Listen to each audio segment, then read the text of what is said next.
Puede que ustedes no recuerden quién es Federico Eláscar.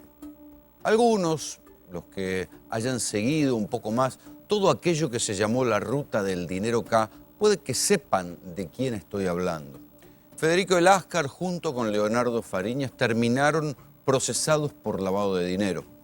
En su momento el informe fue muy conocido porque fue el primer gran golpe periodístico sobre la corrupción o las denuncias de corrupción contra el gobierno de Cristina Fernández de Kirchner. Claro, Lázaro Báez era y es el socio de la familia Kirchner, el administrador de los hoteles de Otesur, pero en aquel momento Lázaro Báez era un amigo de la familia y además socio comercial con los Kirchner. Lo que habían denunciado en aquel momento Eláscar y Fariñas en el programa de Jorge Lanata es que ellos, por diferente camino lo denunciaban, habían participado de una cadena para sacar dinero del país. Luego, por diferentes caminos, Fariñas con Jorge Rial y Eláscar conmigo, se desdijeron de lo que habían dicho y esto fue motivo para que a todos los que los entrevistábamos, era que bueno, que el gobierno nos había pagado, que éramos parte de una operación para mentir y qué sé yo. La verdad, 2 años y medio después, fíjense lo que pasó, 2 años y medio después, ¿sí? La causa judicial avanzó por una vía muy lenta, pero ahora, ¿quién ha aparecido? Por primera vez, Federico Eláscar reapareció en escena, por lo menos reaparece en la escena pública. Federico Eláscar contraataca. Y lo que van a ver hoy, en una entrevista que le hice esta misma tarde a Federico Eláscar, es, ¿cómo decirlo?, como un capítulo más de esa historia que se abrió en aquel momento con la historia, con lo que se suponía que había detrás de Lázaro Báez y esa ruta del dinero K. Eláscar hoy por hoy es un enemigo declarado de Lázaro Báez. Ustedes lo van a escuchar decir que Lázaro Báez, a través de otras personas, le compró la financiera y nunca se la pagó. Pero también lo van a escuchar decir que en la causa que lleva a la justicia federal, a él lo tienen procesado efectivamente por lavado de dinero, pero por cuestiones previas a ese momento y a ese supuesto lavado de dinero de Lázaro Báez. Sí, lo tienen procesado por reporte de operaciones sospechosas, ROS, movimientos que suponen posible lavado de dinero, pero previos, que tienen que ver con cosas que eran de su vida casi privada, de su vida comercial, no lo otro. 2 años y medio después, ustedes van a escuchar a un tipo que es joven, tiene 30 y pico de años, que vive todo el tiempo medicado, aterrado, dice que amenazado y encerrado en su departamento. Esto lo van a ver en minutos más adelante. Por ahora, bienvenidos. Esto es Tercera Posición. Los abogados de narcos son mirados con recelo.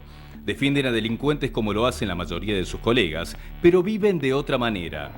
Muchas veces quedan bajo la lupa sospechados de participar del tráfico de drogas y otras son víctimas de los métodos mafiosos de sus propios clientes. Fue asesinado el llamado maestro de los narcoabogados en México.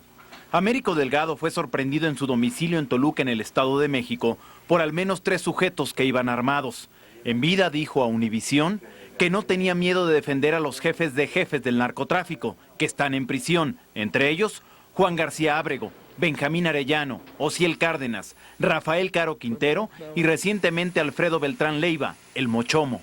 Noelia Ruiz, el violento crimen de su marido fue en un asalto al voleo y él solo quiso defender a su pequeña hija de 9 meses que se encontraba en el auto al momento del robo ocurrido en la tarde del sábado, cuando el matrimonio llegaba a su casa en Griveo al 3800 en Villa Devoto. Este abogado de 52 años, de nombre Horacio Augusto Ruiz, y que este fin de semana se dijo se especializaba en defender a reconocidos narcotraficantes, como el colombiano Luis Agustín Caicedo Velandia en 2010, el también colombiano Ignacio Álvarez Mellendorf en 2011, o unos años antes al conocido narco argentino Miguel Ángel Mameluco Villalba. Si bien en un principio los investigadores se concentraron en la hipótesis de la entradera, este listado de hombres peligrosos abrió la línea del ajuste de cuentas. Y este crimen se suma al de otra narcoabogada, Silvia Raquenel, quien fue asesinada en un centro comercial en Monterrey, Nuevo León, hace 3 semanas. Silvia Raquenel, quien se había librado en 5 ocasiones de disparos de armas largas y bombas, negó en vida a Univisión haber recibido grandes cantidades de dinero por defender a los capos del narcotráfico. Existe Dios y Él tiene un propósito para mí, ¿verdad? Porque yo creo que con 10 balazos, ¿verdad? Y 2 tiros de gracia en la cabeza, pues no cualquiera está vivo. Estos abogados tienen una regla de oro: no prometer lo que no pueden cumplir. No llevar el deber profesional más allá de lo que debe ser. Dedicarse única y exclusivamente a la defensa en el proceso. Porque cuando el abogado muchas veces traspasa ese límite, entonces es cuando puede verse en problemas. Cuando se trata de defender a los narcos más poderosos, locales o extranjeros, el riesgo para el abogado es grande y el trabajo tedioso, pero reciben una buena suma a cambio. Los narcos quieren evitar la prisión, que la pena sea lo menor posible, o afrontar el proceso de juicio en libertad, como pidió el abogado de la banda Los Monos. La intención es que los imputados, los procesados en este caso, recuperen la libertad hasta el juicio. Así es, que permanezcan en libertad durante la tramitación del juicio. Lo que se llama es tratar de dejar esa medida cautelar, que es la prisión preventiva, de lado, para que las personas imputadas tengan la oportunidad de... Es un proceso que va a ser muy largo, y como de acá la sentencia o el eventual audiencia falta un montón de tiempo, lo que nosotros decimos es que por las condiciones personales de varios de ellos, merecen transitar ese proceso en libertad, ¿no? Los acusados de tráfico de drogas o lavado narco pretenden obtener beneficios en la cárcel, piden ser alojados en celdas VIP, seguridad en el pabellón o que sus abogados justifiquen el origen de sus bienes y su dinero. Ellos explicaron de dónde viene su dinero. Es decir, la familia de él es una familia de mucho dinero, de Colombia, con todo lo que es rubro campos y también propiedad raíz, y la de su esposa también. Los dos han explicado y han probado cómo han generado ese dinero. Él por herencia y ella también. Otros abogados, además de buenos honorarios, logran mucha repercusión, como Carlos Broitman con la defensa de Henry Misangre López Londoño. Nosotros lo que ofrecemos es gestión de trabajo. No damos resultados. Claro, no te puede comprometer el resultado. No me puedo comprometer. Eso es un optimismo. No. El resultado todos lo anhelamos. Todos queremos tener un logro jurídico y fomentar a través de los resultados la realidad de que uno logró determinado beneficio o logró determinada victoria, vamos a llamarle, dentro de un proceso. El problema lo tienen cuando la justicia considera que hacen negocios ilegales con la banda narco. Esto le pasó al abogado Carlos Salvatore, que fue incluso acusado de amenazar con matar a una jueza. Decirle que yo me voy a ocupar de la defensa de todos, que no se preocupen, esto es mi responsabilidad, yo los voy a sacar, después la mato a ella, pero primero lo saco a ustedes. Bueno, tenemos todos los teléfonos pinchados, así que por las dudas... No me importa, yo pago este homicidio, pero ella se muere. Hay oficios peligrosos. Muchas veces dicen que nosotros los periodistas tenemos algún grado de oficio peligroso, pero yo creo que más peligroso es ser abogado penalista en este país, sobre todo si uno tiene que defender a alguien acusado de narcotráfico. Patricio Poplavsky es abogado penalista y has tenido algunos casos, tenés de hecho un caso de un par de ciudadanos colombianos que están acusados de narcotráfico. ¿Es peligroso el laburo? Porque digo, hay casos también de tipo abogados que defendían narco y han terminado con un tiro en la cabeza. Obvio. A ver, yo te voy a dar mi punto de vista. Yo creo que el trabajo en sí del penalista es riesgoso. No por defender a alguien que esté imputado de narcotráfico, de lavado de activos, de un homicidio. Es riesgoso en general. Porque vos siempre estás tratando con alguien que cometió un delito. No necesariamente tiene que ser por esto. Hace poco nos enteramos en Corrientes, un abogado que también fue asesinado en una confitería por un caso que era de un abuso. Entonces, creo que ¿Los clientes te ha pasado que los clientes te amenacen con venganzas si los resultados no salen bien? No, jamás. A ver, nosotros, como decían en el informe, tenemos por regla jamás prometer un resultado. Porque éticamente no lo podemos hacer, lo tenemos prohibido por el Colegio de Abogados y jamás lo haríamos. Nosotros lo que podemos explicarle al cliente es que vamos a hacer el mejor trabajo posible. Cuando nos sentamos con un cliente le decimos vamos a hacer ABC. Estos son los pasos que vamos a hacer. Ahora el cliente me pregunta, ¿pero con eso salgo, por ejemplo, libertad? No sé. ¿Por qué? Porque el derecho no es matemática, no siempre 2 más 2 es 4. Aunque nos juegue en contra, porque nos ha pasado también de ver un cliente que nos diga, perdón, doctor, pero ayer me vino a ver un abogado que me dijo que si le pagaba tanto, en 15 días salía en libertad. Digo, perdón, ¿cuánto te pidió? Y esto, ¿sabes lo que le digo? Te cobró barato, pagale. Si te saca, pagale, claro. Lo que pasa es que a los 6 meses... Es un estafador. A los 6 meses nos vuelven a llamar diciendo, no salí. ¿Qué pasa? Ese es el tema. Uno se tiene que comprometer a ser profesional y hacer el mejor trabajo posible. Por eso nosotros encaramos el trabajo así, ser transparente y explicarle lo que puede pasar. ¿Se arman causas de narcotráfico? Sí, totalmente.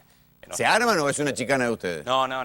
La verdad que... Siempre está, bueno, la cosa que la policía, un pibe en los barrios le planta un alijo de cocaína a los pibes chorros para complicarlo o a un pibe para apretarlo. Pero a otro nivel, a nivel más grande, ¿se arman causas? Mira, la verdad, te digo sinceramente, me ha tocado ver causas... A ver, si vos me decís, ¿está armado? Te digo, no tengo la prueba de que está armada. Ahora, no hay ningún elemento, cuando decís no hay ningún elemento de prueba y a la persona la procesan, la Cámara de Apelaciones confirma el procesamiento, casación también, y decís, pero ¿cómo lo pueden confirmar si no hay nada? Va a juicio oral y decís, pero no hay nada, y en el juicio oral cae. Uno se la termina... ¿Pero esto por qué pasa? ¿Porque no se animan a desprocesar a alguien para quedar como que le pagaron los narcos? No, a ver. ¿Hay una presión social sobre eso? Y yo creo que muchas veces capaz que cuando mediáticamente un caso es muy conocido, donde se hacen demostraciones de se encontró tanto a tal persona, después a veces cuando uno lee la causa, una cosa es lo que uno ve en un noticiero y otra cosa es cuando uno lee el expediente. Nosotros nos tenemos que guiar de la letra del expediente. Entonces uno encuentra sorpresa de decir, pero esto no es lo que ve. Hablando de casos mediáticos, ustedes seguramente conocen la historia de Juan Suris, más conocido en verdad como el novio de Mónica Farro, aquel señor de Bahía Blanca, que para Mónica Farro dice que es un buen pibe, un pibe de barrio, qué sé yo. La verdad que el muchacho reconoció que él estaba prendido en casi todas. Factura trucha, vender trigo trucho, de todo. Pero que el narcotraficante no era, lo están procesando en Bahía Blanca, acusado de ser como el jefe de una especie de gran banda de narcos y se quedó sin abogados. Lamentablemente tendría un millón de cosas para decir. Hoy estoy prohibida por los abogados tanto de ir a Bahía y de hablar. ¿Ah, sí? Pero cuando... Sí. Los abogados de... ¿Mañana hay sentencias? ¿Supondría que mañana termina? No. Mañana termina, pero creo que hay 15 días más para... 15 días para la sentencia. Sus abogados renunciaron el viernes. Yo desde el viernes. Sí, yo desde el viernes estoy incomunicada con él, o sea que creo que él hoy declaraba. Yo no sé absolutamente nada porque desde el viernes no me dejan hablar con él. ¿Por qué no te dejan ir para allá? Porque no quieren que esté en el juicio, porque esto es muy mediático en Bahía Blanca. Entonces es muy jodido. ¿Y cómo lo ves? Lo ves complicado, ¿no? Juan es inocente y estamos viendo todas las pruebas de todo. ¿Y por qué renunciaron los abogados? ¿Por qué renunciaron? Me encantaría hablar, pero no puedo hablar. Okay. Lo de Juan no es político. Quizás si lo quieren hacer político ya sería otro tema. Él es inocente y esto no es político. Juan es un perejil en todo caso. No va a haber justicia. Sí divina en algún momento, pero no justicia real. En el caso de Juan Suris, que ustedes recuerden que andaba en Junta con Leonardo Fariña en otra época, que era el que le había prestado una camioneta con la cual lo detienen a Fariña. Bueno, lo que dice Suris es que es una causa armada por la policía y acusa a una serie de policías de Bahía Blanca. Empezaron a desfilar testigos, algunos reconocieron que efectivamente vendían droga al menudeo, pero quería volver sobre esto, Patricio. ¿Hay posibilidad de que se arme una causa hoy por hoy, habiendo sofisticación de escuchas, cruce de llamado, cámara de seguridad? ¿Te arman causas a ese nivel y se puede sostener realmente? Sostener al final cae. O sea, se puede sostener... Sí, pero ¿quién te garpa los años presos? Totalmente. Eso es lo que nos preguntamos. El tema de que estos delitos, narcotráfico, lavado de activos, son todos delitos transnacionales, la mayoría y a cierto nivel. Es decir, son distintas jurisdicciones que actúan. Puede actuar la Argentina, la colombiana, la norteamericana, a la vez en un mismo caso. Cuando eso sucede, en la mayoría de los casos, es más difícil el control. ¿Por qué? Porque la persona, supongamos que está en la Argentina procesada, tiene que depender muchas veces de cuestiones que exceden al país. Entonces, cuando hay ciertas causas donde se habla de origen ilícitos, de bienes, por ejemplo en el lavado de activos, que son del exterior, y la persona está detenida en la Argentina, esa prisión, que es prisión preventiva hasta el momento, hasta que un informe de afuera no venga al país, le va a comer un montón de tiempo. Y esos tiempos son a veces muy difíciles de reponer. ¿Hay prejuicio contra los colombianos? Cuando se ve llegar un colombiano a un barrio privado, ¿hay prejuicio? ¿Ya se encienden las alarmas que acá llega un narco? Y yo creo que totalmente, o sea, es una cuestión muy cultural nuestra con respecto a ciertas nacionalidades que tendríamos que desterrar, pero está muy incorporado. Una vez ve a un colombiano y si lo ve bien, dice, este es narco. Pero es el pensamiento que le sale a la gente. Entonces, ese prejuicio que muchos tenemos por cuestiones que no se pueden explicar, sino que son más culturales que otra cosa, es lo que a veces juega en contra de esta gente también. Vos tenés en este momento un caso de esos. Claro, nosotros, a ver, tenemos varios, pero cuando nos toca defender a alguien colombiano es muy difícil. Porque tenemos que jugar con muchas cosas y una de ellas es el prejuicio. Entonces, si nosotros tenemos que explicar de dónde vienen determinados bienes... ¿Ese prejuicio puede llegar a la justicia también? Sí, totalmente. Totalmente. Los jueces dicen, yo con tal de no soltar a un colombiano por las dudas... Supongamos que un caso se hace mediático y sale que agarraron a 4 colombianos capos. Y en realidad, cuando uno ve el expediente no hay pruebas, hay que ver que el juez se anima a decir, los dejo todos en libertad a los 15 días. O sea, ¿la presión mediática es tanta como para que al tipo lo dejen preso por las dudas? Y en muchos casos sí. En muchos casos sí. Pero digo, no hay ninguna instancia de... Por eso digo, hay instancias superiores y a la larga... Claro, pero siempre queda como que arreglaron con instancia superior, te pagaron los narcos. No por eso, sino que, a ver, si el Tribunal de Casación entiende que no hay elementos, después de un juicio oral con una condena, ya pasaron, desde que los detuvieron... 5 o 7 años. Totalmente. Entonces, pasaron 5 o 7 años donde cuando sale, nadie se va a enterar que esto sucedió. Nadie se va a enterar que en realidad no tenían nada que ver. En el inconsciente colectivo quedan que eran narcos. Claro. Y bueno, quedó así. Pero lamentablemente a esta gente, pues, ¿quién le paga todos esos problemas que tuvieron? Porque muchas veces son familias que están radicadas en la Argentina, que tienen hijos, que van a la escuela, que tienen problemas en todo sentido. Y el prejuicio, y la gente los deja de lado, y van teniendo un montón de problemas que exceden a la causa. Muchas gracias por venir. Gracias a ustedes por invitarme. ¿Por qué tenés miedo hoy? Porque me están amenazando. ¿Quién te amenaza? Gente vinculada a Lázaro Báez, por ende Lázaro Báez. Si vos no lavaste plata para Lázaro Báez, ¿por qué te amenaza Lázaro Báez? Porque presuponen que tengo documentación que lo puede perjudicar en la causa del juzgado del doctor Casanelo. ¿Y la tenés? Acá va a haber un gran problema y si a mí me pasa algo, yo hago responsable a la presidente Cristina Fernández de Kirchner, a su socio Lázaro Báez, a todos los secuaces de Lázaro, a la oposición y al presidente por venir. ¿Cómo es tu vida hoy? Una mierda. ¿Estuviste en casa vos recién? Vivo en estas 4 paredes, trabajo en estas 4 paredes. ¿Y es verdad que casi no salís? No salgo. Quédense tranquilos que yo tengo la forma y la manera de hacer denuncias donde quiera, cuando quiera y como quiera. Éramos pocos y apareció Federico Eláscar, y también éramos pocos y se rompió, señor Federovicki, un caño de cianuro en la Barrick, en San Juan, digamos, la pesadilla, la pesadilla anunciada. Me sacaste la palabra de la boca. ¿Cuál es la pesadilla de una planta de energía atómica que reviente y sea Chernobyl? ¿Cuál es la pesadilla posible de un emprendimiento de minería a cielo abierto de extracción de oro? Para extraer el oro hace falta cianuro, que es lo que separa el oro de la roca.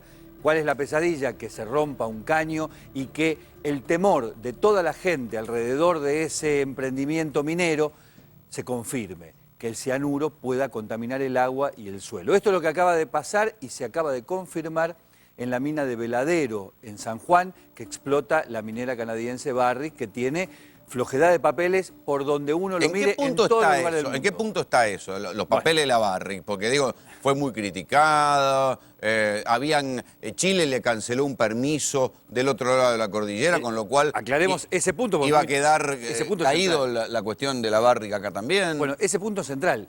Barrick explota en la Argentina la mina Veladero y explotaba en conjunto en Argentina y Chile una mina binacional llamada Pascualama. Del lado chileno, la Corte Suprema de Justicia de Chile detuvo ese proyecto por considerar que no cumplía con los parámetros ambientales mínimos. Se suponía que del lado de la Argentina iba a pasar lo mismo. No ocurrió absolutamente nada y del lado de la Argentina Barrick amenazó con irse porque ya no le era rentable, porque lo principal... ¿Y se fueron? se fueron un poquito de Pascualama, pero siguen en Veladero, que es donde se produjo hoy este incidente con la rotura de un caño de cianuro. Véanlo. Ha habido una contingencia técnica que está controlada, que no tiene ninguna implicancia tanto para los trabajadores que están arriba como para quienes viven aguas abajo, ¿no? De manera que hay que desechar todo tipo de especulaciones y demás que obviamente hay y darle seguridad a todos los que... Hay que decirle a los papás que no han mandado a los chicos a la escuela. Hay que decirle que los manden, porque además hay una cosa, por ejemplo, el agua potable del río que se toma en Háchal no es del río Háchal, es agua que gracias a un convenio, gracias al fideicomiso minero, viene de una cuenca distinta que es la cuenca cercana a la Huerta de Guachi. Están todos los recaudos tomados y creo que hoy lo que hay que hacer es decir que son cosas que pueden llegar a pasar, que hay que revisar bien, que hay que hacer el sumario que corresponda y que si hay que castigar a alguien hay que castigarlo, pero no tiene consecuencias, por suerte, tanto el informe de la empresa como de nuestra policía minera es que no hay ningún vestigio aguas abajo de ningún Iglesia tipo de queda problema. afuera. Los viejos estaban desde el primer momento que se instaló la mina, o sea que sabíamos los riesgos que corríamos, ¿está bien?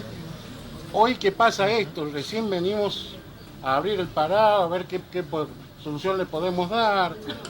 Yo propongo que cortemos el agua del OCE y que usted, como intendente, tome una decisión política y lo haga, ¿sí? Y si falta agua, por el municipio que se haga cargo del agua que falta, si usted es parte de esto. A ver, lo que sí se podría hacer mañana a primerísima hora, hacer el análisis y ahí cortar, para ver qué pasa con respecto al tema del costo. ¿Quién haría el análisis mañana a primera hora? Los organismos que sea necesario puedan ir a la universidad. Esa es la situación que tenemos.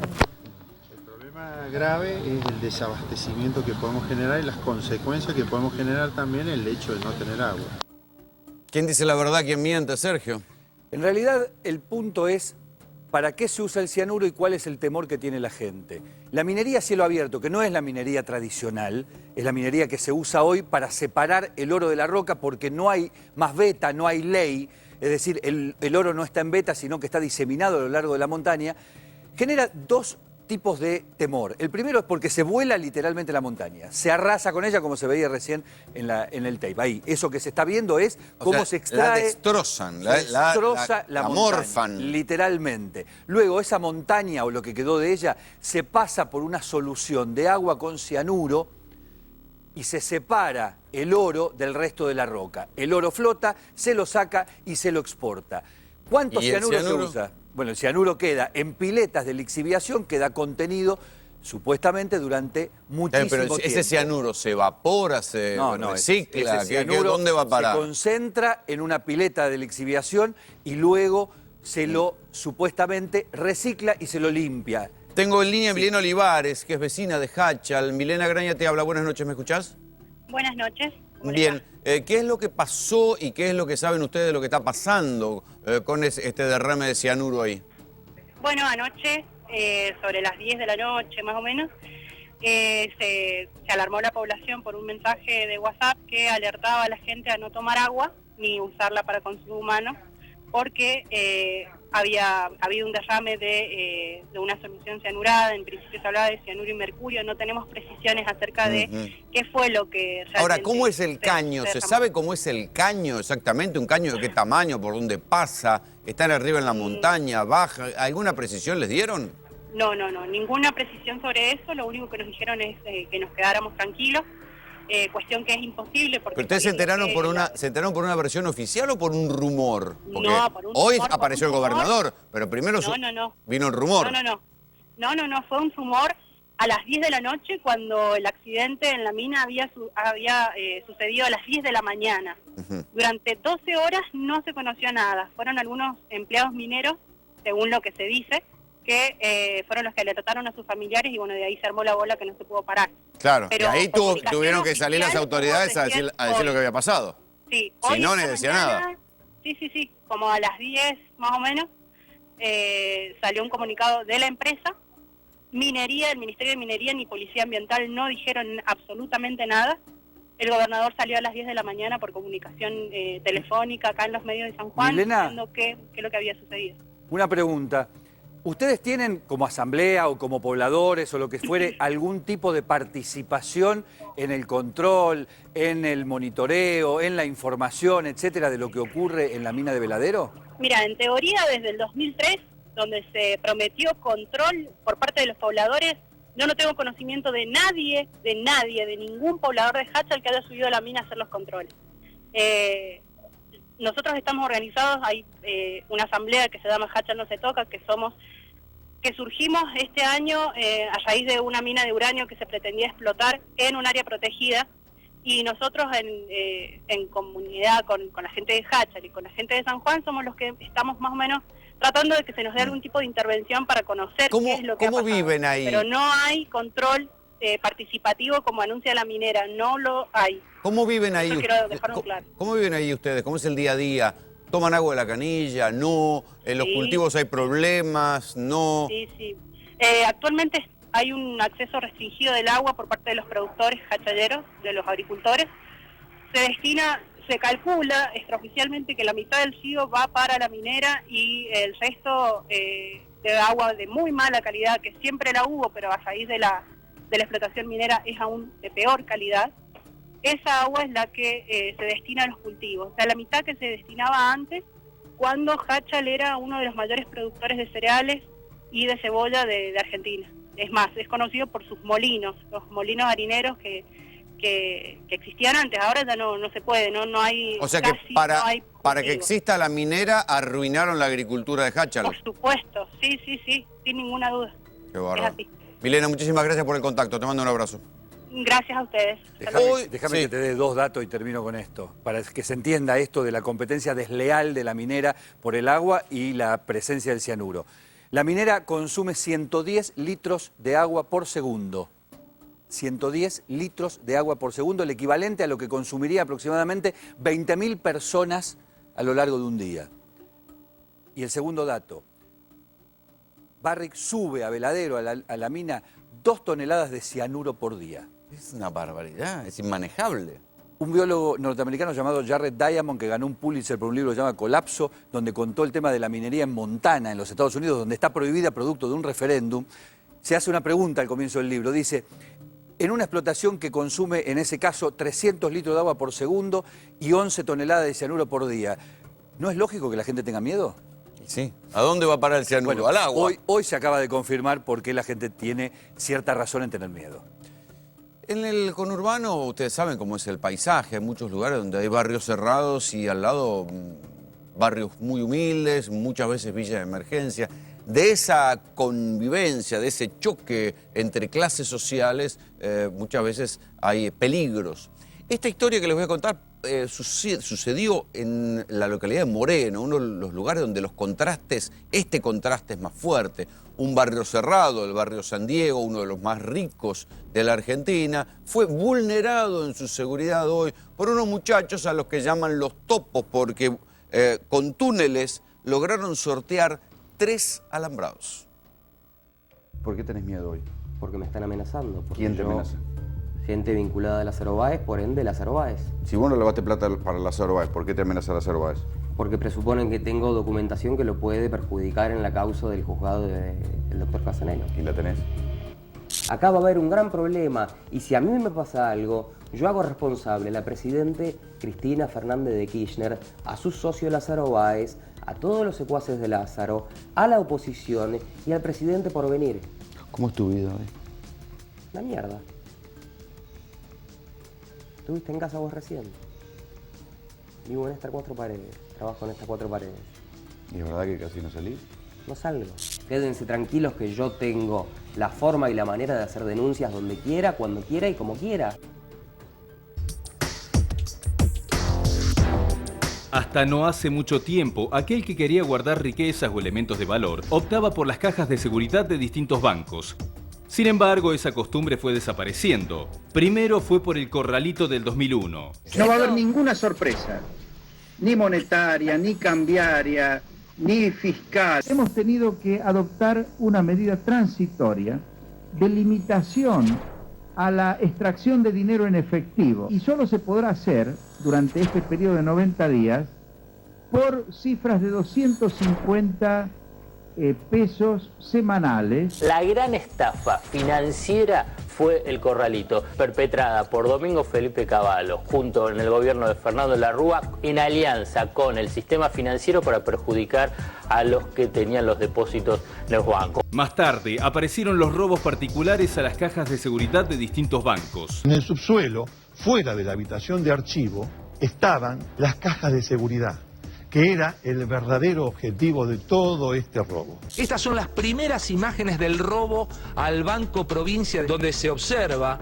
cómo cargan el botín. Y estamos hablando de 11 bolsas llenas de joyas y dinero. Son los ahorros de la familia entera. ¿Cuántas fueron las cajas robadas? ¿Por qué pasó? ¿Por qué pasó? Que habla el banco, que informe. Tal vez acá tenemos una cultura equivocada de creer que las cajas de seguridad nos dan seguridad. Ya hemos visto, ¿cuántos casos hemos visto de robos de cajas de seguridad? Incluso algunos famosos hicieron pública su experiencia. Era un montón de plata. En la causa eran $680.000. Sí, yo pensaba que decía, bueno, de acá un par de años más, y bueno, me quedaré en el estudio, no tendré que poner el lomo de la misma manera. Y de golpe y porrazo, en la lona. Cuando pasó todo lo del Corralito, con mi hermano pusimos todo en una caja de seguridad para no tocarlo nunca más y dejarlo para, bueno, para algún día que mi hijo, porque la mayoría de las cosas son de mis hijos. ¿Tenés una evaluación de cuánto en dinero, si haces un monto, tenés adentro de la caja? ¿Cuánto puede haber? Y más o menos 400.000 pesos. Por todo esto, muchos comenzaron a guardar sus ahorros debajo del colchón. Los delincuentes entonces cambiaron de objetivos y empezaron a hacer cada vez más entraderas. Una pareja que ingresa al hall y amablemente le permite el ingreso a otra, cuyo aspecto no los torna para nada sospechosos. Sin embargo, golpearon, amenazaron y desvalijaron el departamento de sus víctimas. Él estaba ingresando este vehículo que estamos viendo a su garage y fue sorprendido 5 delincuentes fuertemente armados. Empiezo a mirar y veo todo revuelto en la habitación. Miro yo tenía una caja fuerte, chica, donde tenía todos mis ahorros, o sea, me dejaron en cero. Esta metodología va sumando adeptos. El Ministerio de Seguridad Provincial asegura que en Capital Federal y Gran Buenos Aires se realizan 38 entraderas por día. Y ahora, ¿dónde podemos guardar nuestros objetos de valor?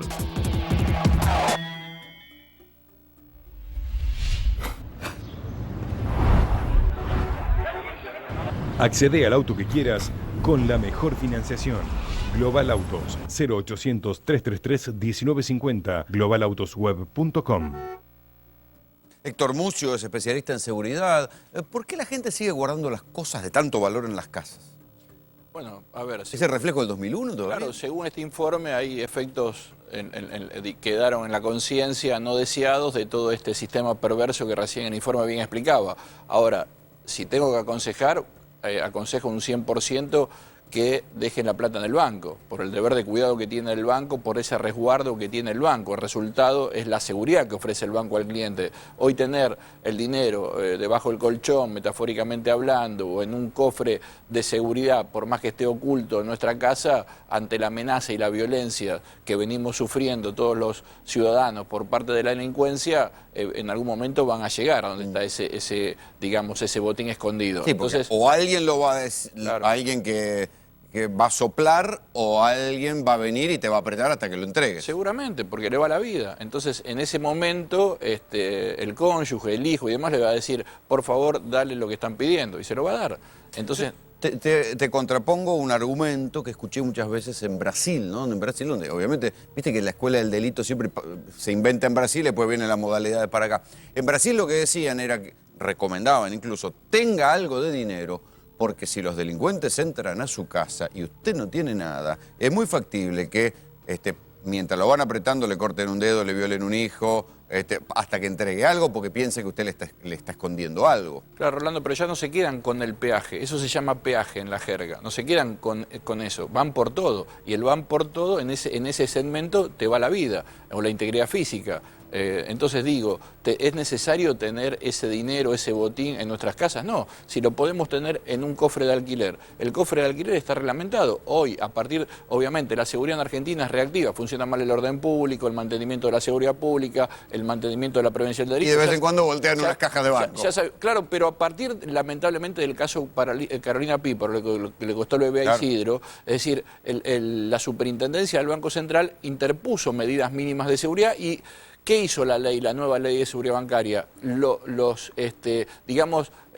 valores de terceros los tiene que tener el banco resguardado con las mismas medidas de seguridad físicas y tecnológicas que tenía sus propios valores. Antes, un cofre de seguridad podía estar en un pasillo del banco, tapado que diga banco rojo, banco azul. Hoy no, hoy tiene que estar enmarcado dentro de esta ley nueva entidad de seguridad bancaria que amerita una nueva disposición de seguridad. Además, las medidas anti-evasión piden cada vez más que las transacciones sean más bancarizadas, que haya otro grado de seguridad. Sin embargo, aún así, la gente sigue teniendo plata en las casas. ¿Por qué los barrios cerrados, vuelta a vuelta, terminan siendo como vulnerables a pesar de las medidas de seguridad? Porque nadie invierte en seguridad hasta que no experimenta con el dolor. Hay muchos barrios que pagan muchísimas despensas, 70, 80% de las expensas va destinada a seguridad.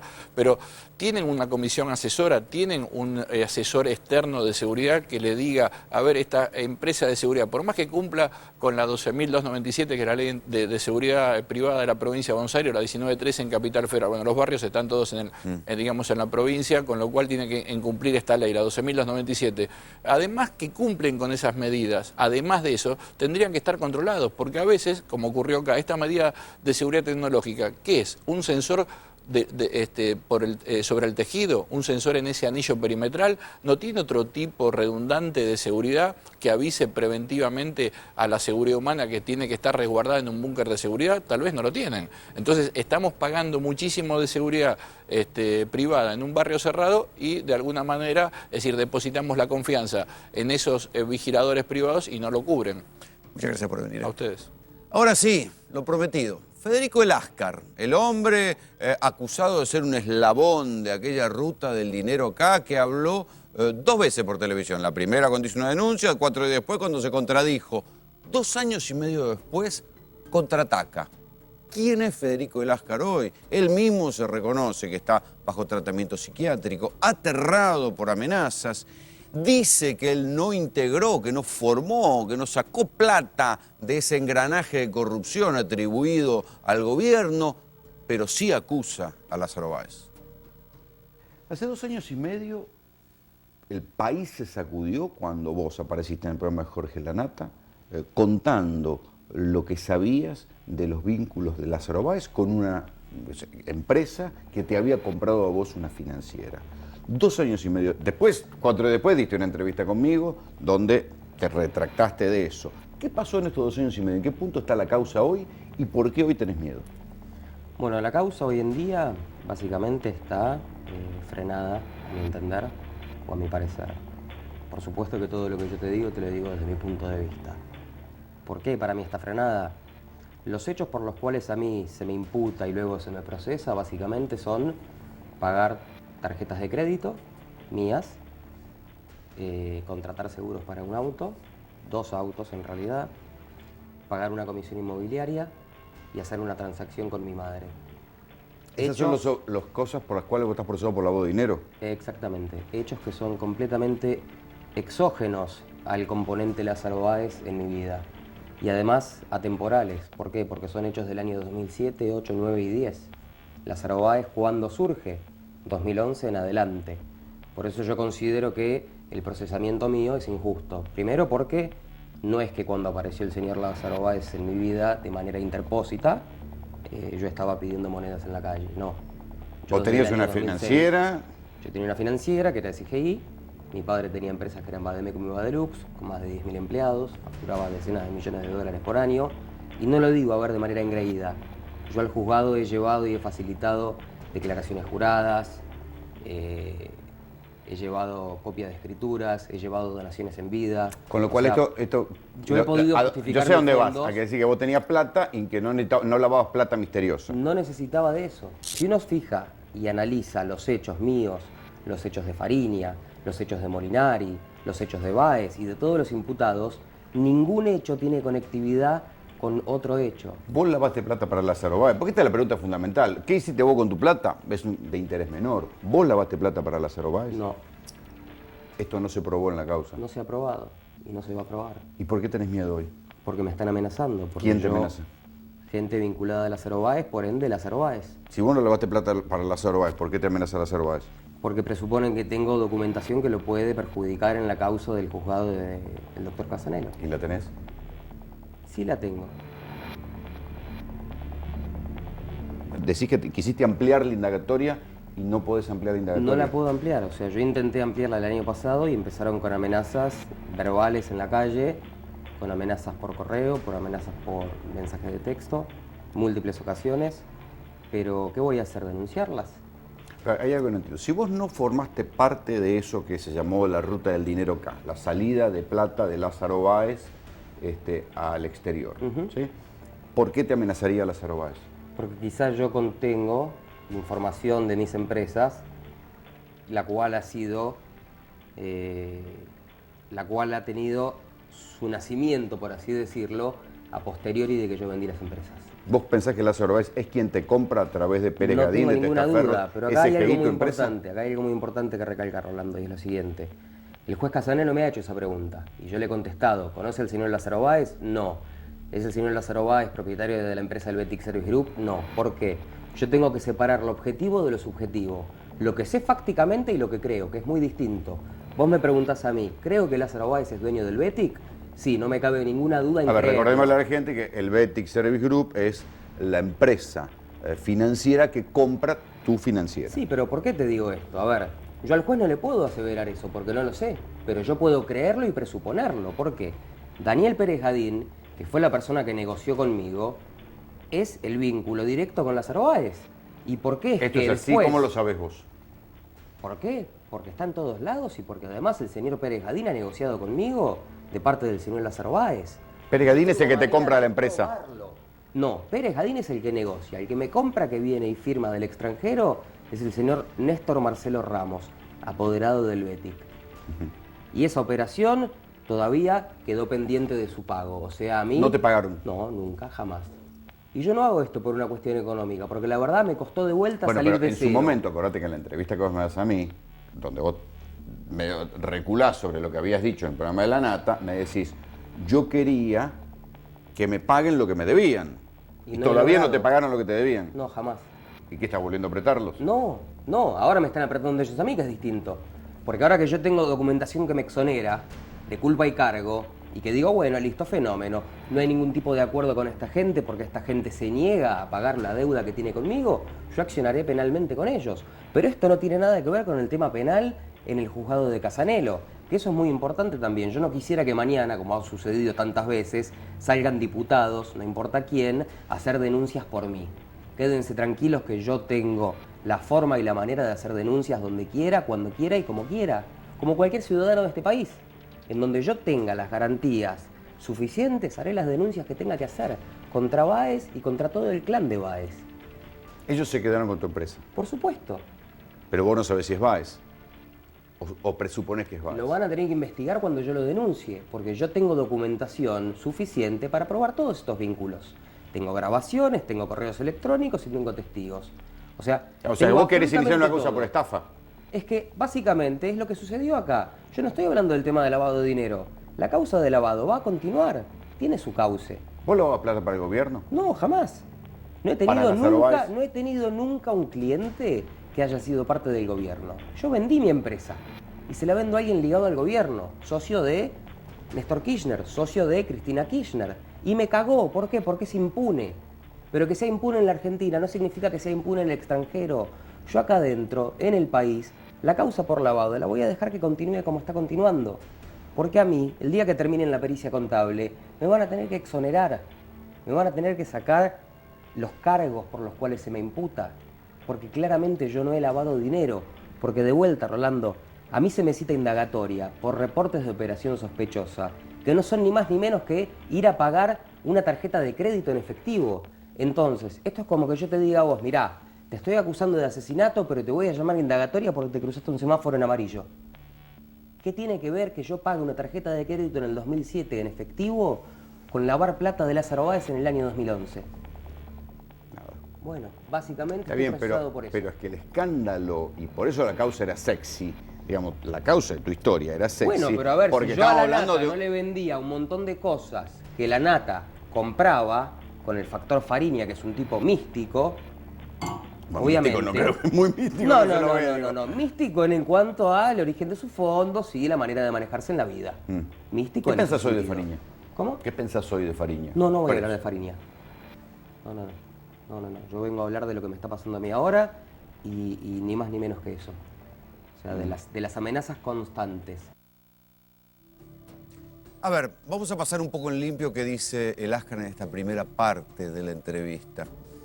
¿Ustedes recuerdan lo que fue la conmoción que provocó esos dos muchachos, el Ascar y Fariñas? Eran como arrepentidos de una supuesta vía por la cual salía una cantidad de dinero atribuido a la corrupción del gobierno del kirchnerista, digamos, de Néstor, de Cristina, no se sabía bien cómo, a través de Lázaro Báez, socio de la familia Kirchner. 2 años y medio después, recuerden que tanto Fariña como el Ascar se desdicen, ¿sí? Fariña dice, no, la nata quería ficción, yo le vendí ficción. Después sí termina y se convierte en una especie de caso único en la Argentina, que está preso por evasión impositiva. Él sí aparece con un dinero que no puede explicar de dónde lo sacó, ¿sí? Y ahí queda comprando un campo, no sabe si por cuenta de Lázaro Báez o no. Y después está este muchacho, Federico el Ascar, que era dueño de lo que en la jerga se llama una cueva, una financiera, que tenía algún grado de, ¿cómo decirlo?, de servicio sofisticado de ingeniería para sacar plata del país. Se daba por sentado, y así fue el relato y quedó instalado a nivel público, que la justicia iba a poder corroborar lo que ellos habían dicho en el programa de Jorge Lanata. Después, uno se desdijo, y ahí terminó preso, que es Fariña. El Ascar también se desdijo en una entrevista conmigo y dijo que él lo que quería era apretar, era presionar a los que le habían comprado la financiera que no le habían pagado, no recuerdo si la cifra eran 2 millones y pico de dólares, que no le habían pagado, que le habían dicho sí te vamos a pagar y después le dijeron no te pagamos, porque hay unos juicios pendientes, no te pagamos. Y que él para presionarlos para que les paguen utilizó los medios de comunicación. Yo lo que le decía en aquel momento, pese a que me acusaban, que me habían pagado $600.000, que el gobierno me había puesto plata para que yo lo entrevistara y Fariña se diera vuelta, bueno, no, muchachos, ni me pusieron plata en aquel momento y se demostró que lo que dijo el Ascar en aquel momento lo sostuvo a lo largo de estos 2 años y medio. Él lo que quiere es todavía que le paguen por su financiera y él ahora sí insiste en que detrás de los que le compran a él, que eran un señor llamado Daniel Pérez Gadín, que siempre se lo definió como un contador de Lázaro Báez, y esa empresa, el Betic Service Group, que es una empresa radicada en Suiza, pero que tiene un dueño cordobés, misteriosa por cierto, pero él dice que me paguen. Y dice, yo puedo demostrar que detrás de esto está Lázaro Báez. Ahora bien, independientemente de la pelea entre el Ascar y Lázaro Báez, que le pagan, que no le pagan, lo que queda claro es que a lo largo de estos 2 años y medio, la causa en el juzgado federal, en la cual se iba a poder demostrar las operaciones y la manera en que salía la plata, nunca se demostró nada. El Ascar está procesado por lavado de dinero, pero ¿saben por qué? Por problemas menores. Reporte de operaciones sospechosas que tiene que ver supuestamente con la plata con la que compró una Ferrari. Él dice que era por producto de unas ventas de unos departamentos que había heredado del viejo. Pagos menores, pero sobre aquella historia casi mítica ya de Fariña y los bolsos llenos de plata y las sociedades que se creaban y qué sé yo, sobre eso en la causa no se ha avanzado nada, o por lo menos el Ascar por eso no está siendo acusado. Ahora bien, lo que él dice es que, y también hay que tomarlo con pinzas porque tampoco se ha presentado a hacer una denuncia, es que él está siendo amenazado, perseguido, etcétera, etcétera. Cada vez que quiere ir a ampliar su indagatoria al juzgado federal de Casanelo, lo amenazan, le mandan mensajes, le mandan llamados, se le acercan a la novia tipo que le dicen decirle que se calle. ¿Por qué? Él lo que está pidiendo es que le paguen, pero no lo puede pedir en el juzgado federal, porque en el juzgado federal lo están procesando por lavado de dinero. Es lo que tiene que, o sea, que le paguen lo que le compraron la financiera en su momento. Es una cuestión entre privados, es una cuestión de derecho civil, digamos, que se litiga y se debería litigar en otro lado. Este es el entramado en el cual está la historia 2 años y medio después. ¿Cómo cuánto esto lleva a Lázaro Báez? Según el Ascar, lleva directo a Lázaro Báez. ¿Cómo cuánto lleva al gobierno?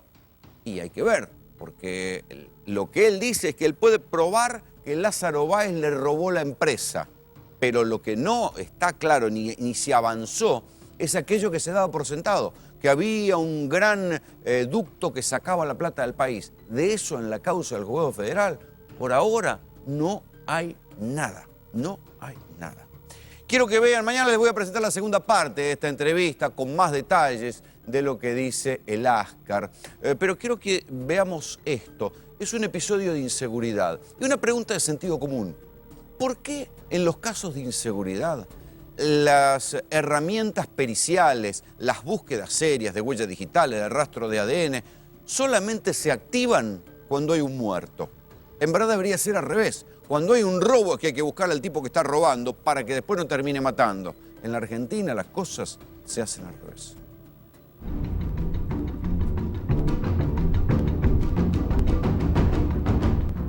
Un robo frustrado fue registrado por las cámaras de seguridad de un domicilio en la localidad de Florida Oeste.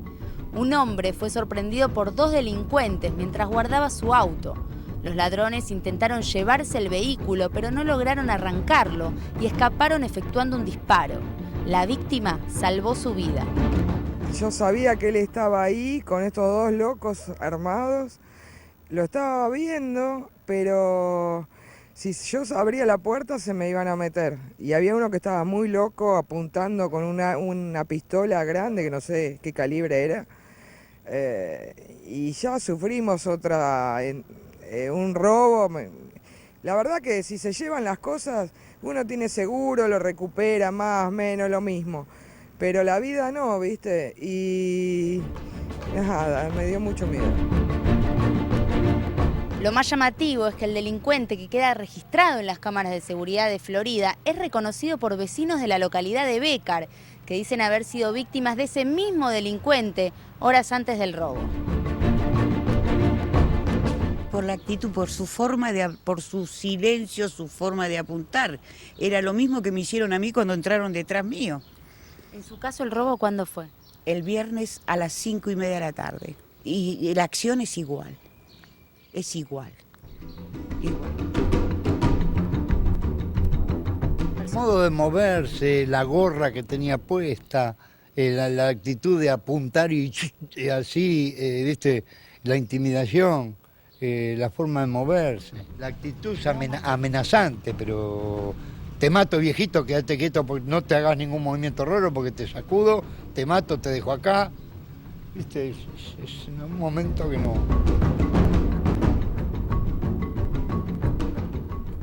¿Saben cuánto tardó la policía en ir a revisar ese auto a ver si había alguna huella digital de ese pibe que se sienta al auto, mete la mano, agarra el volante, no puede arrancar el auto, tiene que haber dejado algún rastro de ADN, pelos? Bueno, ¿saben cuánto tardó? 48 horas. ¿Saben por qué lo hicieron? Porque el video se mostró por televisión. O sea, si lo hubieran hecho antes, este pibe que tarde o temprano puede llegar a terminar matando a alguien, hoy estaría identificado, ¿sí? Y lo podrían haber apresado y... O sea, hay que ir a buscar a la gente antes que mate. En Cañuelas lograron detectar a 2 motochorros porque habían matado a 2 personas, hicieron todo lo que tuvieron que hacer, encontraron ADN, restos, huellas, qué sé yo, y ahí descubrieron que antes de matar habían robado en 3 lugares diferentes. Hay que trabajar antes, con los mecanismos periciales antes y no después, cuando las muertes se producen. Así nos vamos. Esta fue Tercera.